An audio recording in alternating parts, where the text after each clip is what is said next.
Ini bisa dijelasin Pak programnya Pak, Pasar Amin seperti apa Pak? Ya, jadi tadi ini kita di Pasar Minggu Bengkulu. Kami sampaikan apa yang menjadi keluhan. Keluhannya adalah daya beli masyarakat yang rendah, kemudian harga-harga yang meningkat, terutama hari-hari ini adalah seperti cabai merah keriting, itu semua pada cerita harganya mahal. Nah, juga untuk mengembangkan usaha itu mereka punya persoalan permodalan juga. Karena itu kami sampaikan tadi, itu Pasar Amin. Ini adalah insya Allah laris, alhamdulillah laris. Kemudian modalnya gampang, kemudian irit biayanya, dan nyaman tokonya. Jadi kami menyiapkan program untuk pasar-pasar itu, para pedagangnya punya akses kepada kredit yang lebih mudah. Akses kredit itu sekarang memang mudah bagi usaha besar, tapi usaha kecil, mikro selalu mengalami kesulitan. Nah, kita ingin lakukan perubahan di situ. Kemudian yang kedua adalah terkait dengan pengelolaan pasar. Pasar-pasar kita adalah pasar-pasar tradisional yang harus dijaga.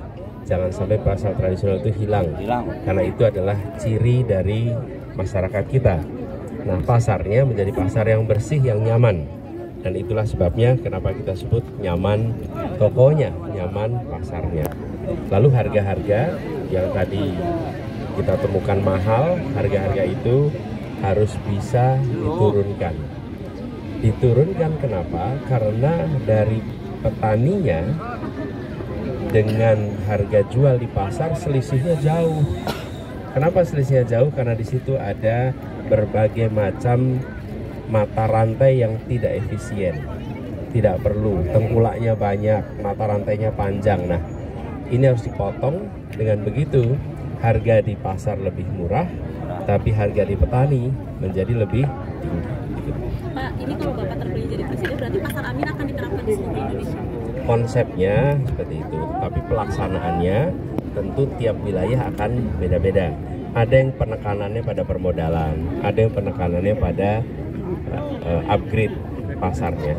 Pak, ini sekedar konsep atau perubahan nama? Ya, ini konsepnya aja. Mungkin untuk digital.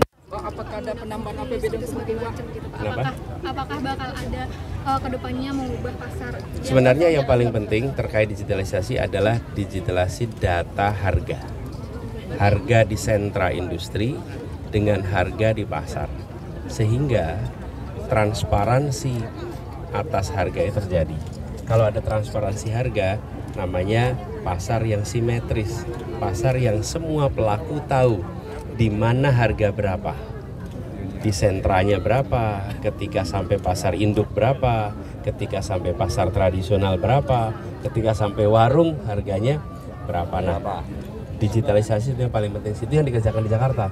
Di Jakarta ada namanya Info Pangan Jakarta, IPJ. Nah, di IPJ itu dimasukkan data harga pokok di pasar induk, tetapi Jakarta belum bisa memasukkan harga di sentra industrinya karena sentra industri di luar Jakarta.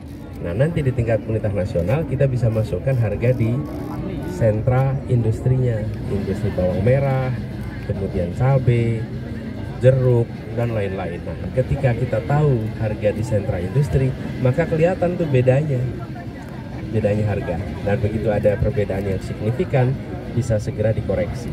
Ketika perbedaannya adalah margin yang normal, ya itulah mekanisme pasar. Ya.